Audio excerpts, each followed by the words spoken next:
مرحبا بكم أعزائي المشاهدين زوفلاون. Merci d'être avec nous pour cette deuxième partie de notre émission d'aujourd'hui. Avec plaisir, avec grand plaisir, pour cette deuxième partie, j'aurai avec moi l'avocat et militant des droits de l'homme à partir de Tizi Ouzou, Maître Majid Hachour. Maître Hachour, مرحبا بك. السلام عليكم. الزوفلا كيما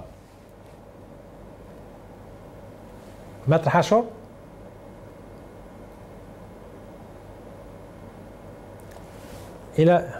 Maître Hachour, Maître Majid Hachour.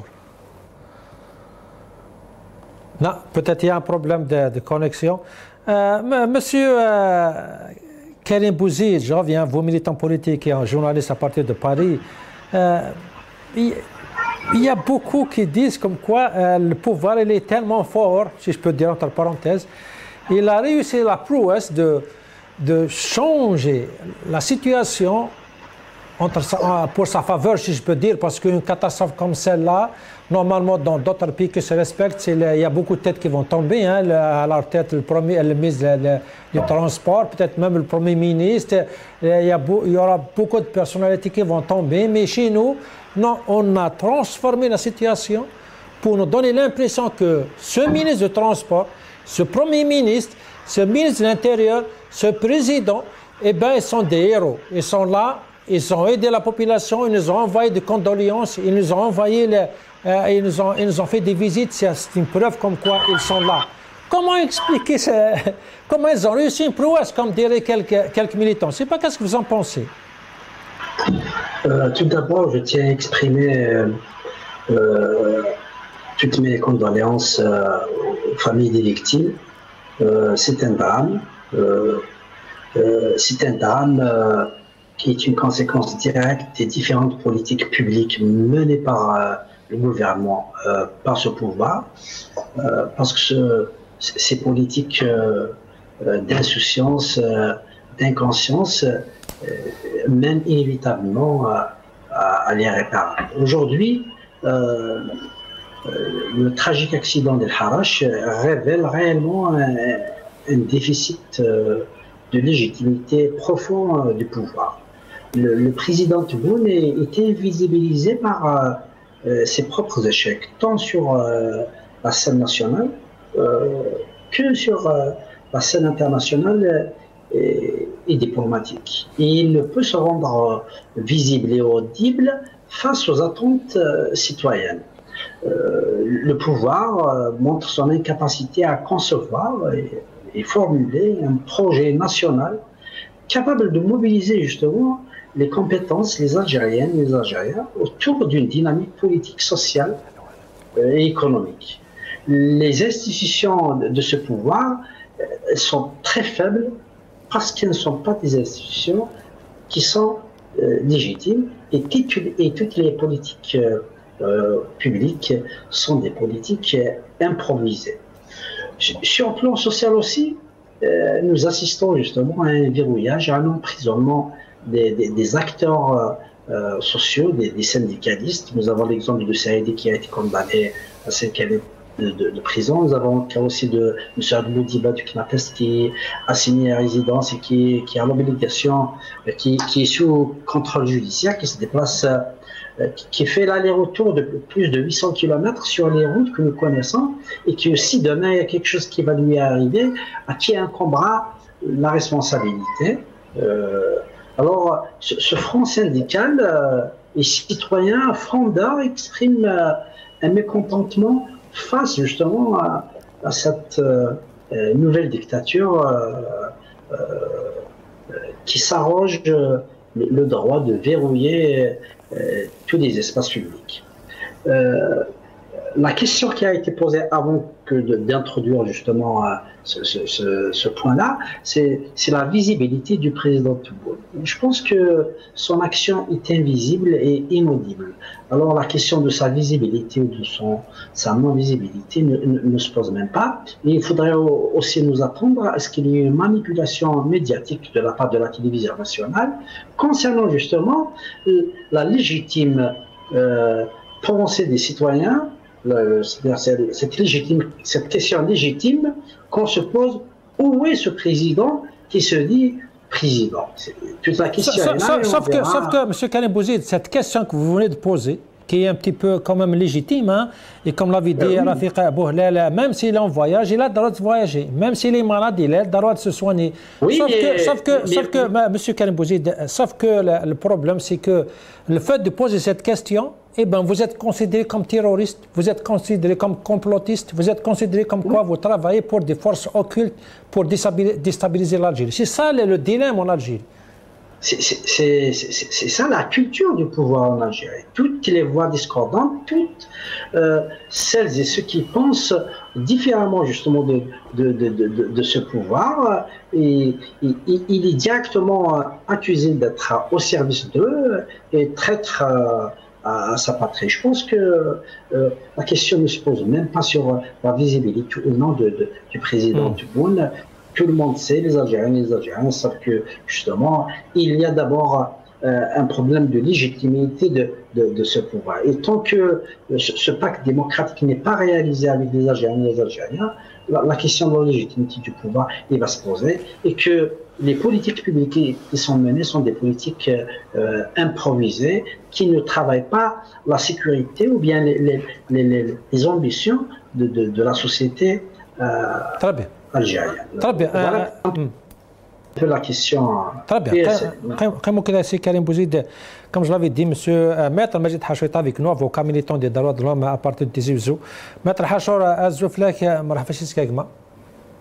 الزلف الأول السلام عليكم. Maître Salim, tes invités. Maître Hachour. D'abord, comme je l'avais dit, j'aimerais bien avoir votre avis sur les vidéos qu'on n'arrête pas de voir sur la télévision officielle, publique, sur ces visites sur le terrain, les visites pour les familles des victimes dans les hôpitaux. Le dernier, c'est le Premier ministre Marguès en retard, mais quand même, il a fait quelques visites. Sauf que on nous donne l'impression qu'ils sont là parce que c'est comme ils font mzia, hein? Ils font mzia pour le peuple, le fait de rendre visite. Et il n'y a aucune. On va parler du procureur de la République qui accuse bien sûr 4 personnes, mais il accuse. Personne n'est accusé parmi les responsables. J'aimerais bien voir cette vidéo pour donner une idée des responsabilités. Le roi d'Espagne est allé rendre visite à une région sinistrée après des inondations en Espagne. On va voir la réaction de la population là-bas.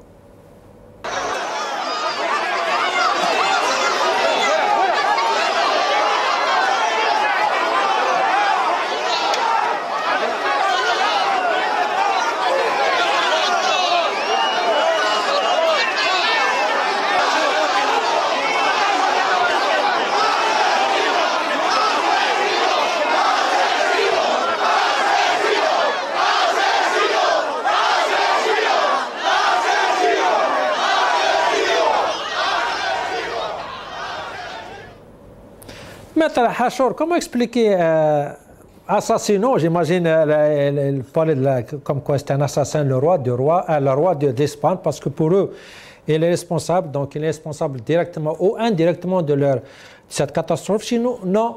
Sinon, le ministre du Transport, qui est directement en charge de ce secteur, qui est vraiment un secteur sinistré, il est devenu un héros devant les caméras, celui qui rend visite, lui, le ministre de l'Intérieur. C'est ça le dilemme chez nous, c'est Hachour. Héros devant les caméras. Héros devant les caméras, et certaines caméras aussi. Ce qu'ils peuvent montrer, ce qu'ils voudraient montrer, mais l'image brisée du pouvoir algérien restera toujours la même. Aujourd'hui, ils sont en train, comme toujours, comme d'habitude, de continuellement laver l'image de l'institution, d'une certaine institution absente. Ils sont en train de laver l'image d'un gouvernement absent. Absent, je ne dis absolument rien, c'est leur attitude qui le dit. Quand on colle le nettoyage des routes au président de la République,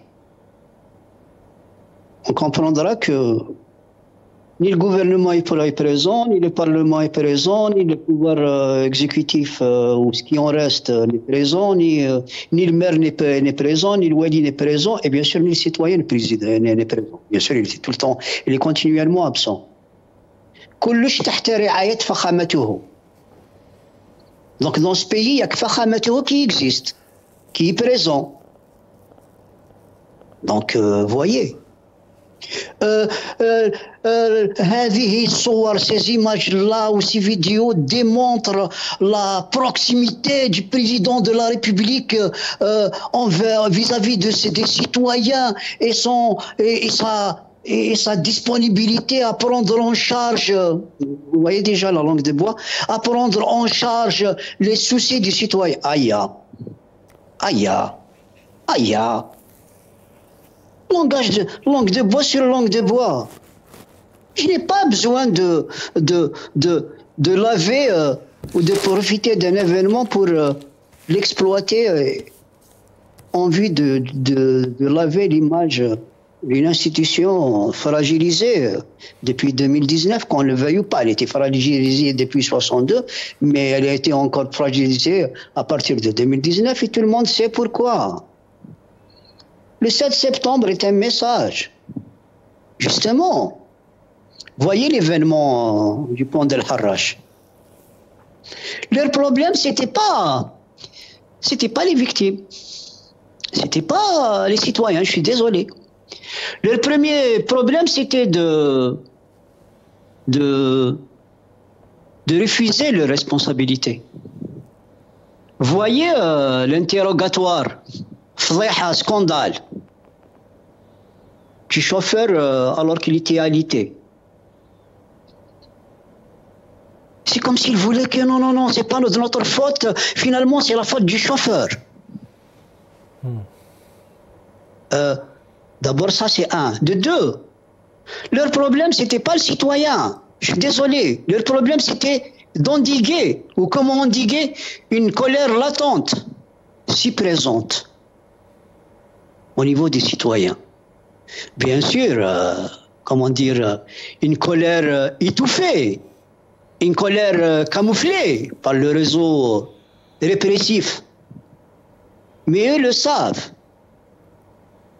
Parce qu'au-delà du problème du pont d'El Harrach, a-t-on parlé des problèmes du transport et avant de leur politique? Aujourd'hui, on a dit que, comme l'avait déjà cité le chauffeur, il avait un problème au niveau de la pompe de direction. Ok. Mais est-ce que cette pompe de direction est présente sur le marché? Vous m'entendez, Salim? On vous entend très bien, M. H. Donc je disais, est-ce que cette pompe est présente sur le marché? Est-ce que le citoyen lambda pourrait se la procurer? Est-ce que les freins sont présents, sont disponibles? Est-ce que la pièce est disponible? Et qui a le pouvoir d'importer cette pièce? Et qui a affirmé l'importation de ces pièces? C'est déjà là irresponsable. Deux, qui a le pouvoir de retirer parce qu'on parle d'un bus, catastrophique. Ok. Tous nos bus sont catastrophiques. Allez dans les stations d'Alger à El Bier, à El Harrach et partout. Allez à Boufarik, allez à Bessa, allez à Trimia, et voyez les bus qui sont catastrophiques, qui sont délabrés. Qui a la responsabilité du contrôle de ces bus? Qui a la responsabilité de retirer, de mettre en fourrière ces bus? Et qui a la responsabilité de retirer de l'autorisation d'exploitation des lignes ou du bus? La loi 1301, modifiée jusqu'à 2007, édicte des responsabilités qui va de l'agent du contrôle, de la wilaya, de la police judiciaire, jusqu'au ministre, en passant par le wali. Parce que c'est beau de parler du contrôle technique. Mais Si quelqu'un qui contrôle même la circulation voit un bus délabré, la loi l'autorise à rentrer dans le bus pour contrôler et l'état des transportés, et l'état du transporteur, et l'état de l'objet du transport. On voit un bus délabré et on le laisse passer. C'est pas ridicule, ça.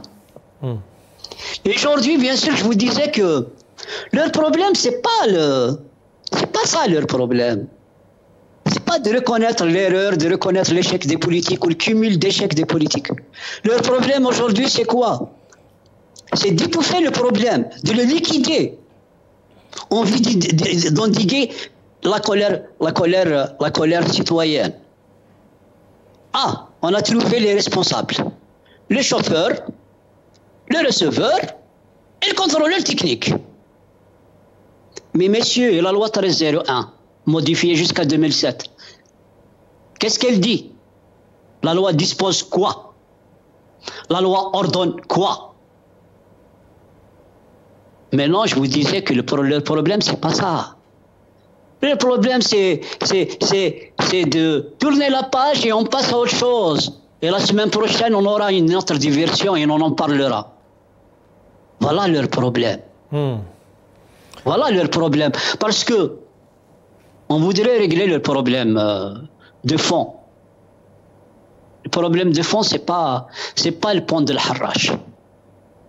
Le pont de l'Harrach, c'est un symptôme. Le pont de l'Harrach date depuis combien d'années? Le bus date de combien d'années? Le surplus ou la surcharge des bus, elle date pas de 3 ou 4 jours. Celui qui a le contrôle de tout ça, on lui a donné le moyen de contrôle. Celui qui a le moyen de contrôle, c'est lui le responsable d'abord. C'est très clair. Parce que eux, ce sont des dérivés. Ce sont juste des conséquences, des causes à conséquences. Très clair, Maître Hachor. C'est très clair. Je reviens à vous, Monsieur le Hanachi, puisqu'on vient de parler du procureur de la République qui a fait une conférence de presse sur ce sujet. On va l'écouter. C'est vrai qu'il a accusé 4 personnes, très clair. Peut-être on va écouter d'abord ces accusations, c'est plutôt ces accusés, hein, les 4 accusés dont le procureur de la République a mentionné. Je reviens à tout.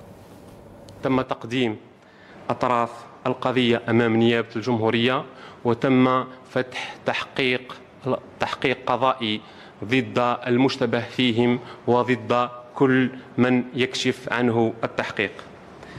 المتهم سائق الحافلة، تم كذلك توجيه الاتهام لمرافق السائق قابض التذاكر، تم توجيه الاتهام كذلك مراقب تقني للمركبات، تم توجيه الاتهام كذلك للمتهم مالك الحافلة. بعد انتهاء السيد قاضي التحقيق من سماع المتهمين ال4 لدى الحضور الأول أمر بإيدائهم الحبس. Vous l'avez entendu, c'est clair, les accusés, il y a 4 personnes qui sont accusées et les accusations, on va l'écouter, hein, ils n'ont pas d'assurance, ils n'ont pas d'autorisation, il y a des fautes mécaniques, on va l'écouter encore une fois sur la liste d'accusations. التحقيق الابتدائي أبان بأن الحافلة غير مرخصة للسير، حيث تم إصدار قرار توقيف مؤقت بشأنها من طرف مديرية النقل لولاية الجزائر، كما أن مالكها قام بتسليمها لشخص لا يملك المؤهلات القانونية اللازمة باعتباره يعمل في مؤسسة عمومية وكعمل إضافي يقوم بقيادة هذه الحافلة يوم الجمعة، وهو ما يعد عمل غير قانوني. اتضح كذلك أن سائق هذه الحافلة غير مؤمن باعتباره ساكن إضافي، اتضح كذلك أن مرافقه قابض التذاكر غير مؤمن.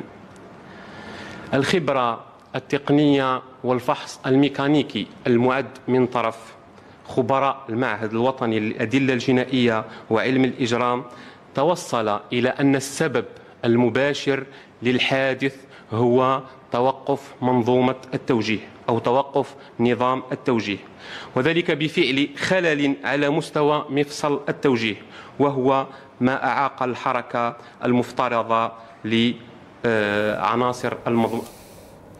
Monsieur Hnachi, vous l'avez entendu, pour lui, c'est ça, il y a quatre accusés. Les accusations, il n'a pas d'assurance, il n'a pas d'autorisation, il y a un problème mécanique, il y a un problème technique, mais c'est ça le problème, le fond du problème, ce qui est, comme l'avait dit M. Hachour, c'est pour détourner l'attention des vrais responsables. Qu'est-ce que vous en pensez de cette déclaration des accusations? En premier, je voudrais mentionner l'intervention du ministre de l'Intérieur au lendemain de l'incident, à récompenser les familles des victimes par une somme de 100 millions de centimes directement. Alors, je ne sais pas sur quels critères et le pourquoi d'une telle décision si vite. C'est pour clôturer l'affaire, parce que 100 millions de centimes, c'est la moitié d'un salaire mensuel d'un bon groupe de généraux. Là, on parle d'une moitié d'un salaire mensuel, d'une certaine catégorie de généraux dans l'armée. Et sur quels critères il a défini la somme? S'il y a un père de famille qui est décédé et qui a laissé des enfants et une femme, et un autre, par exemple, je ne sais pas, il y a un couple pas sans enfants, couple seulement, ou bien une personne très âgée, ou bien ça, c'est comme disait mon frère, c'est du populisme. Voilà, c'est du populisme, c'est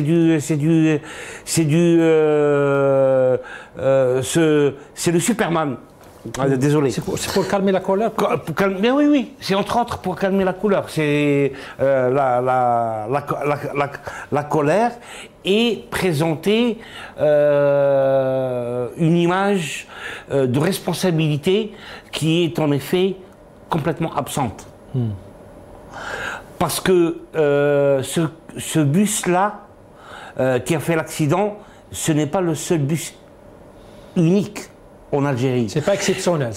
Déjà, oui, c'est pas exceptionnel parce que comme on avait déjà énuméré plusieurs fois dans le passé, l'état des bus qui transportent les gens, c'est pas une chose qu'on vient de découvrir soudainement ce vendredi après mais on sait qu'il y a un problème de pneumatique. Et on sait qu'il y a un problème d'importation de véhicules de transport. Des pièces détachées. On sait qu'il y a un problème de maintenance des rues, des rues urbaines ou des rues nationales, ou même l'autoroute Est-Ouest. Dans l'autoroute Ouest-Ouest, vous conduisez à 130 et vous pouvez vous tomber sur un trou sans panneau d'indication, sans information préliminaire, sans mesure de sécurité pour les voitures qui circulent dans ces routes-là. C'est qui le responsable, donc, si on voit? Ben, évidemment, c'est l'État. Déjà, la manière dont... Déjà, je ne comprends pas ce que fait un militaire près du juge du tribunal de Sidi Mohamed, qui est un tribunal civil, à ce que je sache. Je ne sais pas ce que fait un militaire à côté de lui sur sa gauche. Je ne sais pas si vous avez bien remarqué le militaire en vert, en uniforme vert. Donc là, et voilà. Donc on peut prendre ces accusations, d'accord, qu'il y a des défaillances dans le bus, que ce propriétaire de bus fait activer ce bus tous les vendredis, mais ça ne date pas de ce vendredi-là, ça date de vendredi de la semaine passée, ça date des vendredis du mois passé, et ça date des vendredis de l'année passée. Et parce qu'en principe, l'État, son rôle, c'est de contrôler les opérateurs de transport qui sont en ligne avec les mesures de sécurité, s'il y en a. Parce que ça, c'est des puces qui passent tous les jours devant tous les gendarmes, devant toute la police, devant tous les pompiers, que tout le monde voit quotidiennement et personne n'a dit arrête. Surtout qu'Alger, il y a plein de barrages, hein, donc ils peuvent pas... Exactement. Donc, c'est pas quelque chose qu'on a découvert juste à l'incident. Donc, il y a même si on impute ces accusations aux propriétaires du bus, aux chauffeurs et aux contrôleurs, parce que peut-être la licence de transport public n'a pas été donnée parce que le bus n'était pas conforme. C'est ce qu'on est en train de lire. Et comment justifiez-vous qu'il a un certificat technique qui est valable? Parce que la direction du transport, elle a dit pourquoi il n'y a pas eu de suite? Parce que si ce bus n'a pas eu une licence pour transporter des gens, c'est qu'il a fourni une demande. C'est qu'il a une fiche technique qui prouve que le bus il circule selon les normes de sécurité. Alors que juste à vue d'œil, vous n'avez pas besoin d'un expert pour vous dire que voilà, ce bus, il est. Donc là, il y a plein de contradictions. Et ce qui en résulte, c'est que, voilà, ils sont en train d'envelopper le tout. Le ministre de l'Intérieur, il intervient le lendemain pour. Alors, il indemnise les victimes à 100 millions de centimes. Il accuse directement le chauffeur de Tahawur. Il a fait direct dans la nuit. C'est le ministre de Transport, ouais, c'est ce qu'il avait dit. Oui, c'est ce qu'il a dit. Donc il a fait déjà son enquête à lui-même, instinctivement, avant qu'on sorte même le bus des eaux. Et ça a été affirmé par le tribunal de Sidi Mohamed pour couvrir. C'est comme si, voilà, en fait, nous, on est bien, tout va bien. C'est la faute aux autres. Transport, seulement que celui-là, c'est un voyou qui a... C'est la faute aux autres. Voilà. Très bien. Mais monsieur Rafiq Bouhlal, pardon, vous avez entendu le procureur de la République, les accusations, donc c'est prêt, j'ai le sentiment que je reviens en arrière avec les accusations contre Jamal Ben Smaïl, ceux qui l'ont tué. Voilà, c'était clair, c'est les gens qui étaient sur place, ils l'ont tabassé, ils l'ont brûlé, c'est eux les accusés, il n'y a pas d'autres accusés, les services de sécurité qui étaient sur place, etc. Non, c'est pas de leur faute. La même chose maintenant, c'est le système de camouflage, on se retire de la responsabilité, on la colle vers le maillon plus faible, hein, le chauffeur mesquin. Bien sûr, s'il s'est trompé, il doit payer, mais ce n'est pas le seul responsable. Qu'est-ce que vous en pensez de cette analyse? La conférence de presse du procureur de la République du tribunal d'Al-Baïda montre encore une fois l'échec total des officiels et des gouvernants actuels à la tête de l'Algérie et de l'état de la justice qui est encore une fois soumise au diktat du téléphone des généraux et des services secrets qui leur dictent les accusations et les verdicts. Donc, quand on parle de centre de contrôle technique, mais qui contrôle ce centre? C'est un organisme étatique. Qui a poussé ce citoyen algérien qui travaille dans une entreprise publique à travailler le week-end pour arrondir les fins de mois?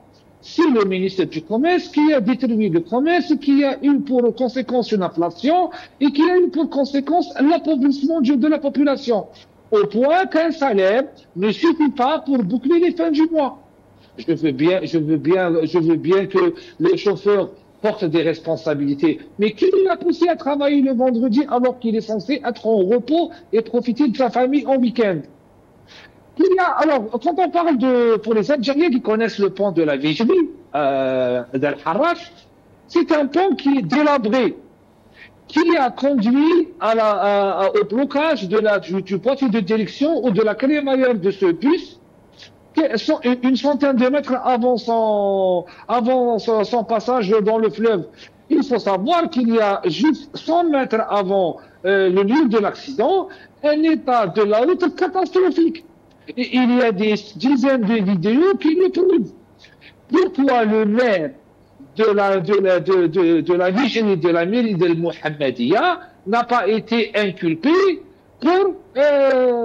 pour homicide involontaire par négligence, parce qu'il n'a pas entretenu le pont d'Al-Harrach, qui a conduit à créer des nids de poules, qui a conduit à casser la direction de ce bus déjà qui est vétuste, et qui a conduit à ce drame.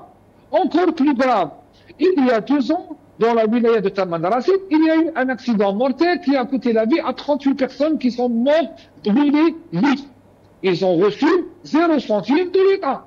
Ça veut dire, ça nous montre déjà que le citoyen du Sud vaut 0 centime et le citoyen du Nord vaut 1 million de dinars, 60 millions de centimes, une somme dérisoire qui pour acheter plus ou moins le silence des familles de victimes.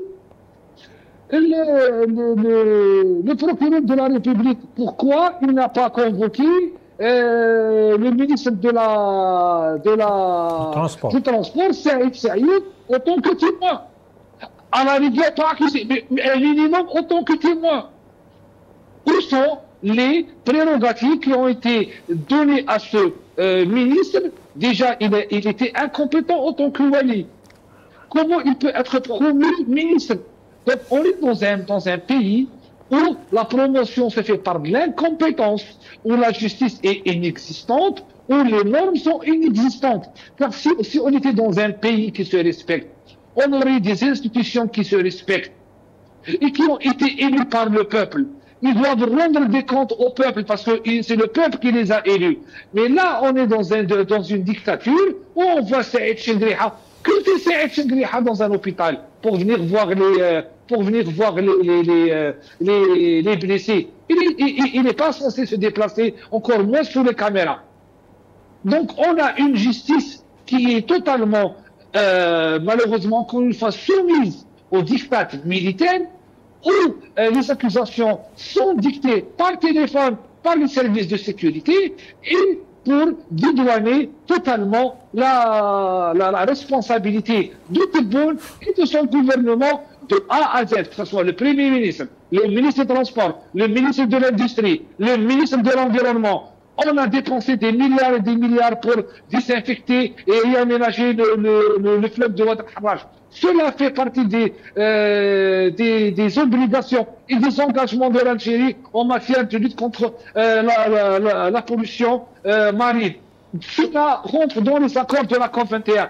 Tout le monde est responsable. À leur tête, le président algérien Abdelmadjid Tebboune, qui est à ce jour absent pour X raisons et qu'ils essayent par tous les moyens, encore une fois par tous les moyens, de toujours dire c'est la faute du peuple, c'est la faute du citoyen, et si vous êtes mort, c'est à cause de vous. Et nous ne sommes pas responsables de vos malheurs, alors qu'ils sont les premiers responsables de tout ce qui se passe en Algérie, en matière d'effondrement économique, en matière d'effondrement des institutions, en matière d'effondrement des libertés publiques et privées. Et ceci incombe à Tebboune et à son gouvernement. Très bien. Maître Majid Hachour, si on vient sur procureur de la République, que vous en pensez? Bien sûr, comme vous l'avez dit, il a identifié 4 accusés et il a identifié les erreurs.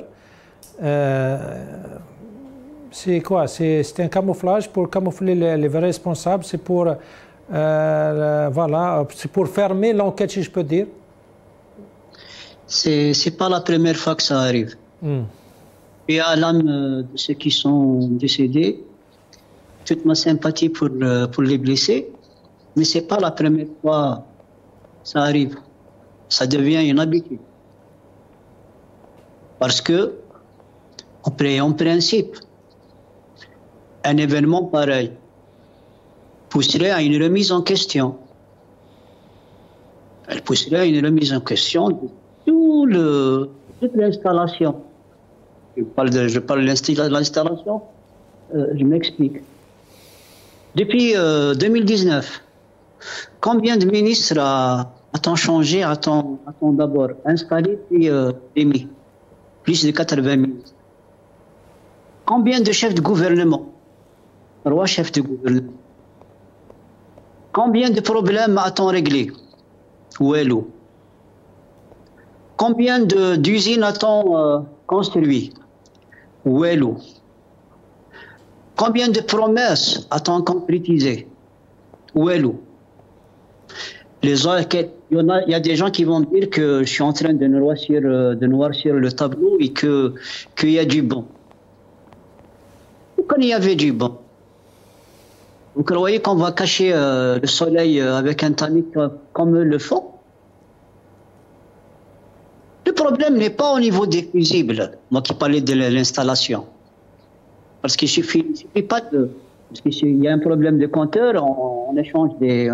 retire un fusible, on installe un autre et le problème est réglé. Ce n'est pas le problème d'un fusible ou le problème du compteur. Il s'agit du problème de toute l'installation électrique. Ce n'est pas un problème de personnes, de ministres, ou de chefs de gouvernement, de chefs de président. Le problème est dans tout le système. Ce système-là nous a habitués à ces pratiques-là.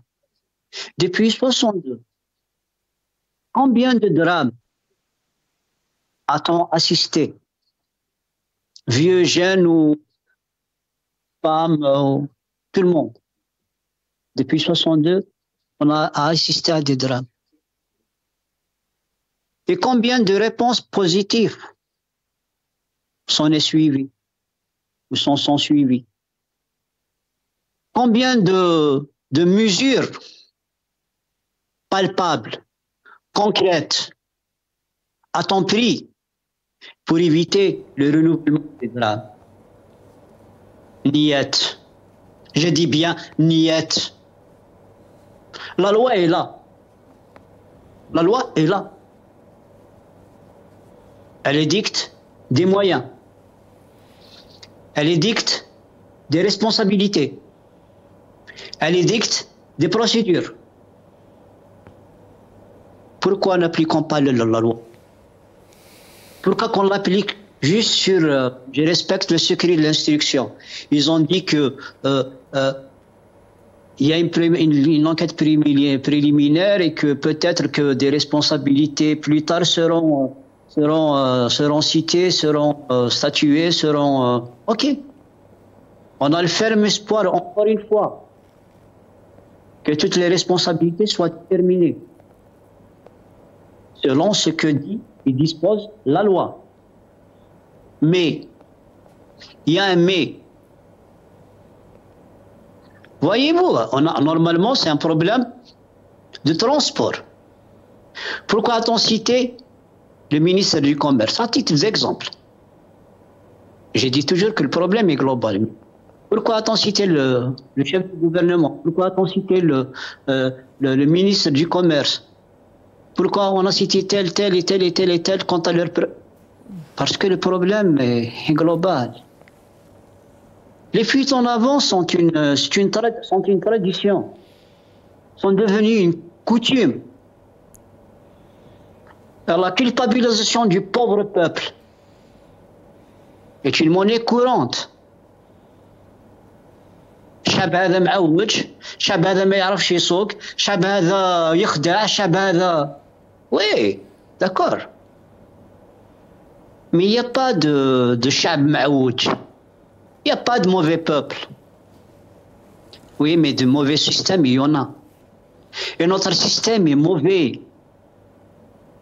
Quand on dit où nous raïhin, et vous le savez, vos agissements inconsciemment, consciemment et inconsciemment, nous le montrent. Vos positions, vos fuites en avant, j'avais dit qu'il s'agissait d'étouffer le problème et d'étouffer une colère latente. Mais cette colère latente, elle vient de quoi? Et de qui? Elle vient du peuple. Mais pourquoi? Quelle en est la cause? C'est vos pratiques, c'est leur pratique. C'est leur pratique. Quand il dit que Al-Jazair a besoin de ses fidèles, de ses fils fidèles, Abna'a al-Mukhlisin. Les Abna'a al-Mukhlisin sont en prison. Pourquoi tardez-vous à renouveler votre gouvernement? Parce que vous êtes dans la dernière ligne du dernier carré. Comme je le dis, je le disais souvent, je le dirai toujours. Parce que les meilleurs, vous les emprisonnez. Les meilleurs, vous les suspectez. Les meilleurs, vous les accusez de traîtrise. Les meilleurs, vous les accusez d'atteinte à l'unité nationale. Les meilleurs, vous leur collez l'article 87 bis. Et aujourd'hui, vous voyez à quoi vous êtes réduits. حاجة صغيرة تقلقكم. La moindre petite chose, vous pourrez la vie. Vous faites paniquer. وين رانا رايحين؟ Parce que des drames millionnaires, Inch'Allah, غير الخير. Inch'Allah, سوى الخير. Mais avec cela, je crains le pire. Inch'Allah, سوى الخير. Inch'Allah, nous sommes des tireurs d'alarme. Très bien. Terminé Maître Hachra Texag Majizine, avocat militant de Darou à partir de Tizouzou. Merci beaucoup. Monsieur Rafik Bouhlel, une dernière question, juste parce que tout le monde apparemment sont mis d'accord comme quoi le problème il est beaucoup plus profond, le problème il est politique. Mais Bouhlel, parce que plusieurs fois, vous, Monsieur Hanachi, tous les militants ici qui viennent ici, interviennent sur le Maghreb, tout le monde tire des sons d'alarme sur beaucoup de sujets. Sur la diplomatie, comme quoi ce chemin, il va nominer encore à un plus grand isolement. On parle de l'économie, cette façon de gérer l'économie, ça va être une catastrophe. On a parlé de l'éducation, on a parlé de la santé, on a parlé du transport. Plusieurs fois, on a fait des émissions, mais personne n'essaie de faire attention. Bien sûr, je parle des responsables, voir le résultat. À 18 morts, où chaque jour il y a des morts. Est-ce que vous, personnellement, est-ce que vous avez peur pour le lendemain de l'Algérie après? Parce que, comme j'avais dit, vous tirez la sonnette d'alarme, mais personne ne prend en sérieux vos avertissements et personne, plutôt, on vous accuse, comme j'avais dit, on vous accuse de détester le pays. Est-ce que vous avez cette appréhension comme quoi les lendemains qui nous attendent sont malheureusement, c'est un danger pour l'Algérie si on continue ça avec cette mentalité du pouvoir? J'ai malheureusement dénoncé la gestion mafieuse du pays depuis 2016. Et heureusement qu'on est au 21e siècle et les archives existent. Depuis 2016, sur les plateaux des télévisions algériennes, je dénonçais la gestion économique, la gestion politique mafieuse et catastrophique qui va mener le pays vers la dérive et un non-retour. Et après l'arrivée de Tebboune, le fait d'avoir dénoncé et la corruption et la mauvaise gouvernance m'a coûté l'exil, ni plus ni moins. Que quand on parle du transport et des secteurs de transport, j'avais fourni des études clés en main au gouvernement algérien, ils les ont volées pour s'enrichir tout simplement entre eux. C'est une gestion clinique et malheureusement, nous sommes en 2025 et ça va empirer et ça va aller de pire en pire. J'ai peur pour mon Algérie, j'ai peur pour l'avenir de mon pays parce que ils montrent leur incompétence profonde et leur incapacité à résoudre peu importe les problèmes parce que ils sont pas dotés de compétences pour un programme avec une vision sur 5 ou 10 ans. Ils sont pas décisionnaires de leur propre décision par le centre de décision. C'était des décisions militaires. Et eux ne représentent que la façade civile. Pour être gentil, je vais dire, ce n'est que des pantins. Tebboune est une marionnette de la junte militaire. Et les ministres, tous comme ils sont des marionnettes de la junte militaire. Ils ont à peine un pouvoir de décision très très faible, une marge de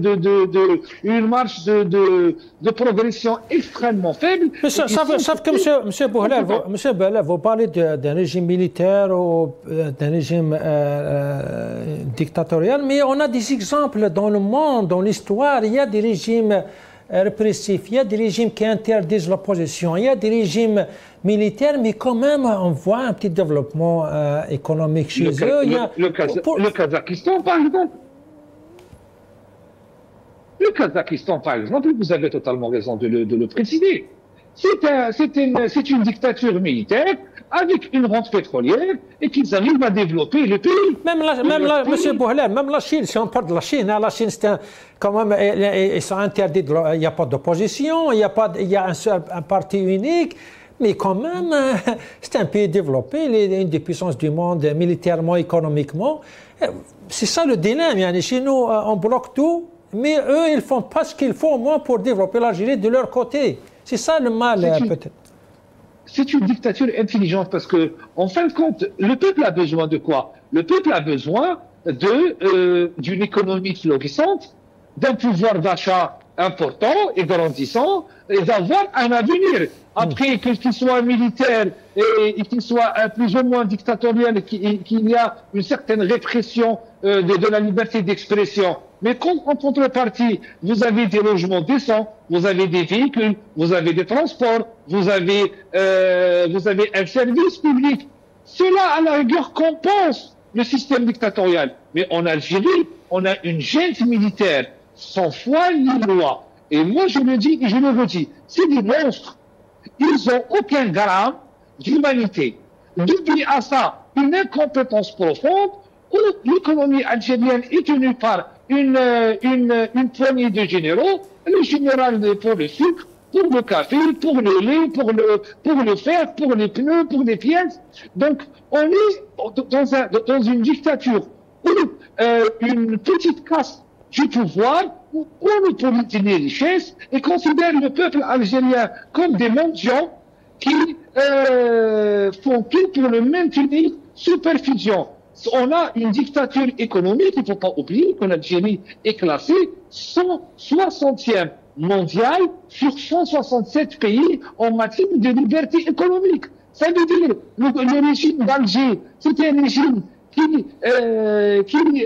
bloque la liberté d'expression, bloque la liberté d'entreprendre, bloque la liberté de pouvoir apporter du nouveau et du renouveau dans la vie des Algériens et des Algériennes et attaque toute personne qui souhaite protéger les institutions de l'État et automatiquement et à votre avis, M. Bouhlal, le problème il est où? Il se situe parce qu'on a d'autres priorités ou peut-être parce qu'on n'a pas la compétence nécessaire pour un développement du pays ou peut-être c'est quoi? Est-ce qu'on a manque d'hommes, si je peux dire ce mot, pour nous développer? Parce qu'on n'aime pas l'Algérie. Ça, c'est difficile de le dire, mais quand même, est-ce qu'on peut dire comme qu'il y a des gens qui n'aiment pas l'Algérie, qui ne veulent pas son développement? C'est faux. Les Algériens aiment leur pays. Est-ce qu'on a les compétences pour développer le pays? Oui. Il y en a plein à l'intérieur du pays comme à l'extérieur du pays. Ceux qui sont à l'extérieur du pays ne vont pas revenir en Algérie parce que il n'y a pas l'écosystème nécessaire pour favoriser ce développement. Et à l'intérieur du pays, vous avez des gouvernants incompétents qui font la guerre à la compétence qui est disponible en place. Donc, la seule solution pour pouvoir soulever et aller de l'avant avec l'Algérie, c'est un changement global de cette gouvernance. Il doit partir. Il n'y a pas une autre solution pour que les enfants de l'Algérie, les compétences algériennes puissent éclore et apporter leur soutien et leur solution. Très bien. Monsieur Rafiq Bouhlal, analyste politique à partir de Paris, merci beaucoup. Monsieur Bouhlal, si on vient la problématique, c'est où tu situes la responsabilité? Parce qu'on avait dit, monsieur Rafiq Bouhlal avait donné des exemples, il y a des dictatures qui quand même, c'est vrai qu'ils empêchent la liberté d'expression, il n'y a même pas de droits de l'homme, mais quand même sur le terrain, la population, ils vivent, il y a un changement, il y a du transport, il y a de l'éducation, il y a un niveau de vie quand même acceptable. Chez nous, il y a ni ça, ni ça. C'est quoi, où vous pensiez le problème? C'est l'intention, l'absence de l'intention de bien faire et d'améliorer. Non, ils ne veulent pas bien faire? Voilà. Parce que regardez, toutes les institutions de l'État algérien sont des chantiers énormes dans le mode de gestion, en termes de management, en termes de structure, en termes d'emploi, dans tout. Donc, pour restructurer un secteur, pour le bien gérer, vous avez aussi besoin de dépenser un peu plus d'argent pour mettre sur place des moyens technologiques. Donc pour eux, pour vous, on met l'argent là où il ne faut pas, ils ont d'autres priorités. Voilà, c'est une question de priorité. Pour eux, les dépenses de l'État sur, entre autres, les services publics se limitent à des budgets de fonctionnement uniquement. Minimum. C'est tout. Voilà. Donc, on assure bien que les fonctionnaires sont payés chaque mois, que les charges des institutions... Même ça, beaucoup d'entreprises qui n'arrivent pas à payer le salaire. Oui, aussi, parce que j'ai eu l'expérience de travailler pendant une année dans une entreprise publique en Algérie. Ça remonte un petit peu à 95, je crois. L'entreprise publique de la distribution des eaux potables, ce qu'on appelle les EPDEMIA. Et on avait un service contentieux qui, en fait, essaye de recouvrir les factures impayées de certains clients. Et croyez-moi, dans certains clients, il y avait la Cour de la justice, il y avait des mairies, il y a des entreprises publiques, voilà, il y a des écoles qui ne payent pas. Donc, il y a un problème de gestion très grave. Déjà, si je peux juste rajouter un petit truc. On parle là du ministère du Transport, de ce qui vient de se passer vendredi. Il y a eu un internaute qui a été filmé, il a porté un t-shirt noir, et qui parlait après de l'incident parce qu'ils sont partis à l'hôpital. Je dois bien rajouter cela. Qu'est-ce qu'il a dit? Il a dit, on est allé à l'hôpital de Zmirli, mais il n'avait pas le moyen.